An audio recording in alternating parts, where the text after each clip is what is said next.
All right, now let's go through a few clinical examples in this case as well. When it comes to cardiovascular complications, one of the biggest one that everyone likely knows somebody who's going through some of these problems would relate back to atherosclerosis. If we consider something like arteriosclerosis, this occurs when the blood vessels that carry oxygen and nutrients from the heart to the rest of the body, these vessels become really thick and really stiff as well. So they become sclerotic in that case, your arteries, because they're becoming very thick and very stiff. Now, usually speaking, you want healthy arteries that are flexible and more elastic, right? So, they can adjust to the pressure with the blood hitting the walls. They're easily able to adjust to any kind of stress response as well. So, over time, as you get older, the walls and the arteries can harden.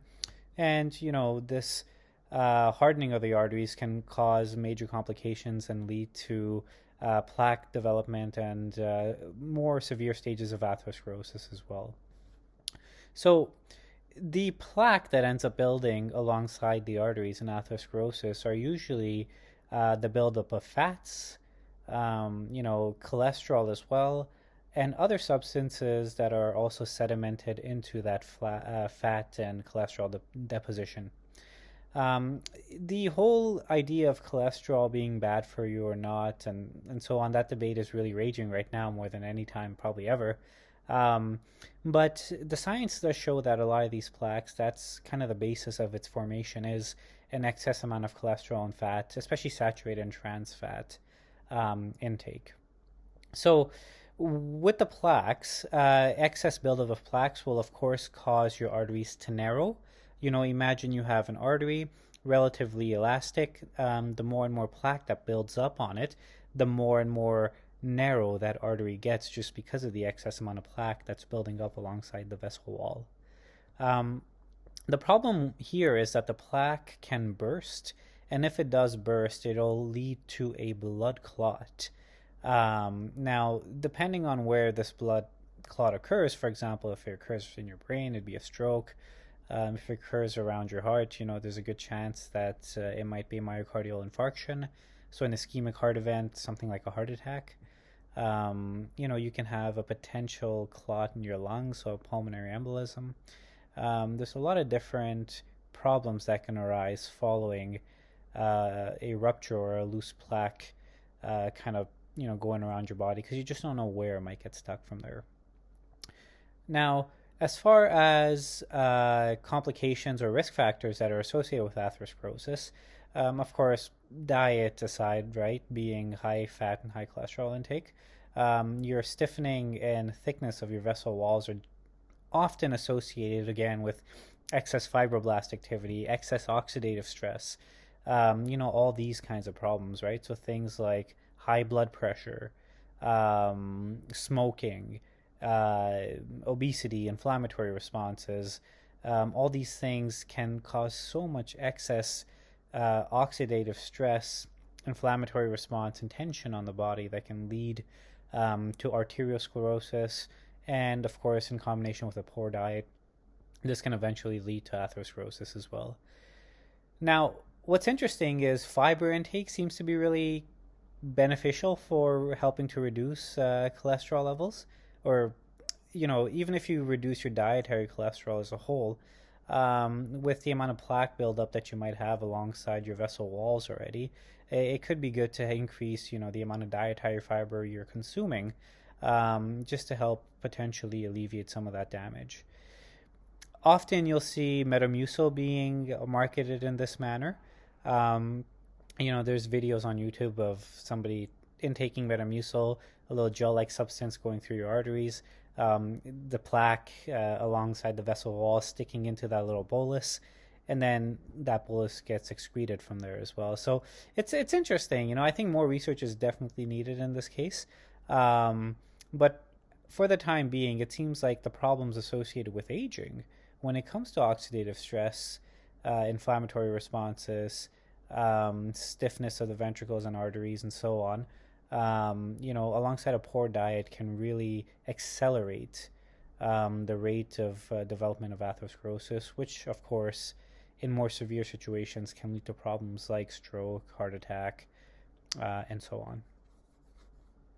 Okay, so atrial fibrillation is also a really interesting condition in the sense that, it's essentially when the heart's upper chambers, so, your atria, start beating just out of control, really chaotically, in a very irregular fashion as well. They beat completely out of sync with your lower heart chambers, so the ventricles in this case. And it's almost like a fluttering response tends to occur. So we could see with this figure right here, the atria are essentially just fluttering in this case. It causes kind of like a fast pounding heartbeat, and often you'll see a lot of shortness of breath and lightheadedness. And in more severe cases, if you see people passing out from atrial fibrillation related issues, it tends to be because of a syncope that's associated with atrial fibrillation as well. The excess inflammation and oxidative stress can lead, of course, as we discussed before, to malfunctioning of your sinoatrial node. So some of those conduction problems, right? And again, because of excess stress, in this case, we see contributors such as BMI, alcohol intake, your blood pressure, smoking, and so on. They further add to that oxidative stress inflammatory problem, so that can also be a big risk factor for the development of atrial fibrillation. Interestingly, age as well, right? As with everything else, age is also directly associated with an increase in atrial fibrillation. For example, the risk of AFib is 20 times higher when you're at 70 years old compared to when you're at 40. And all in all, atrial fibrillation is so much more prevalent in the older population than in the younger population. And the problem here can become that a rapid contraction of the atria can pool blood back into the atrium. And of course, when this happens, the blood products that are pulled back this way can lead to thickened blood moving back into the ventricle, right? So if the blood is getting pulled back into the atrium, it'll thicken up from there, and then that's the kind of blood that goes into the ventricle. And of course, at this case, there's a big chance of clotting that can occur because you have thickened blood now moving from the atrium to the ventricle, and it's more susceptible for a potential blood clot in this case. When it comes to atrial fibrillation, it can be consistent, or there's also something called paroxysmal atrial fibrillation. Paroxysmal is when it comes and goes, essentially. So, for example, you can have atrial fibrillation occurring for a day, but then for the next 4 or 5 days, your heart functions as normally. This is a bit of a problem because when you go to a hospital and you get an ECG recording done from a Holter monitor, it just depends on how long they keep the Holter on you. So if they only keep it on you for a handful of days and they don't detect atrial fibrillation, well, you don't know if you have AFib or not, because what if it's paroxysmal? What if it's, occurring at a time where you're not actually getting your Holter monitor recording done? So there's more and more devices now, like the cardiostat is a very common one, where you can wear this ECG patch right on your chest for about 2 weeks, and it'll record your heart rhythm for 2 weeks, and it'll notify anytime it detects any cases of atrial fibrillation. Okay, so as far as hypertension goes, I feel like we already spoke about this a little bit, but essentially hypertension refers to an increase in blood pressure, and this essentially occurs, when the force of the blood pushing against the artery walls is just consistently too high. Your heart has to work much harder in this case to pump blood, and this is reflected by the pressure values that you should be taking on a normal basis. Before we talk about that, it's important to note that blood pressure should always be taken under routinely normal or consistent baseline conditions. For example, you shouldn't be taking your blood pressure after you worked out and using that as your resting blood pressure, because there's already too much that's been done before you took your blood pressure, so it might be too high. Same thing goes after work. If you had a very stressful day at work, it's hard to compare that blood pressure value to, for example, a day on the weekend. They might just not be comparable to one another. What we generally tend to say is to take your blood pressure in the morning, after you go to the washroom, once you wake up in the morning, under resting conditions, breathing normally, relaxed heart rate, you just take your blood pressure and then you compare that on a day to day basis. And of course, your blood pressure is affected by your breathing rate. It's affected by how well you slept. It's affected by what you ate, by what you did the day before, right? Like all these things become really important when considering your blood pressure. So, in that context, it's important to take more than just one single reading.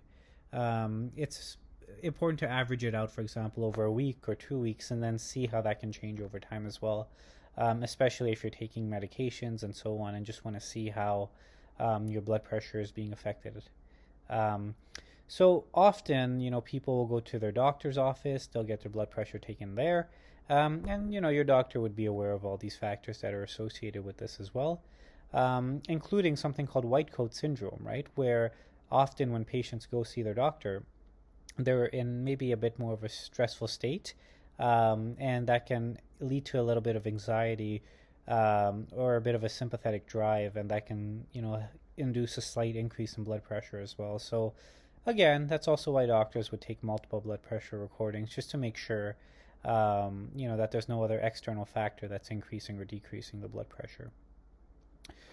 Your normal blood pressure would be around that 120 over 80 systolic over diastolic pressure that we spoke about before.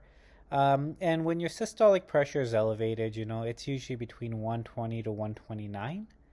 And the bottom number should always be below, really shouldn't be above the 80 mark. If it is, again, it could be due to general day-to-day activities, but it's important to take into consideration over time as well if it continues to increase or stays elevated. Hypertension can be split into certain stages. So stage 1 hypertension would be when your systolic, or that top number, is between 130 to 139, and then diastolic pressure would be 80 to 89. So again, your diastolic pressure wouldn't really increase as much as your systolic pressure would, but if it does increase drastically, it could be a sign that, again, you're having potential ventricular stiffening or restrictive filling, and your heart is having problems filling up with blood. Stage 2 hypertension is when your top number there, that systolic, is 140 or higher, and the bottom number is 90 or higher. And in this case, you should definitely be discussing this with your family doctor. You should be looking at ways to help reduce this systolic pressure and diastolic as well. Maybe through lifestyle choices, maybe through pharmaceuticals. It'll all just be based on the discussion between you and your doctor in this case. When blood pressure gets to above 180 over 120, at that point it's a blood pressure crisis. It's usually because of some other major complication that's occurring. We'll see it in cases where there's heart attacks and so on. And in that case, it's usually being dealt with at the hospital as it is. When it comes to primary hypertension, it's often due to things like plaque buildup, right? So atherosclerosis, hypertension, all these things just go hand in hand. Having one increasing the risk of having another substantially. It's just, a problem because once you potentially have one, your chances of getting some other cardiac condition, especially as you're getting older and older, increases tremendously. If you have kidney injury, you can't regulate blood volume. So, of course, you're going to have high blood pressure in that case. If you have obstructive sleep apnea, again, you're going to have problems with blood pressure because you're unable to regulate your arterial walls, and they're losing elasticity, they're becoming more stiff, and it becomes quite complicated in that case as well. The things like obstructive sleep apnea can also lead to sympathetic shifts, huge sympathetic shifts actually, because of a lack of sleep or proper sleep. And the excess stress can also lead to high blood pressure again. So all these things really impact your blood pressure. And as you're getting older, again, your arteries get stiffer. You have more inflammatory responses. And when we talk about Canadians especially, 70% of those 80 or above tend to have hypertension. That's a huge number. It's a big chronic condition, big thing that we have to figure out. And, we tend to have increases again in peripheral vascular resistance. And all these things put together really uh, increase, again, the risk of having some other cardiac condition. And as you get older and older, your chances of having hypertension also tremendously increase as well.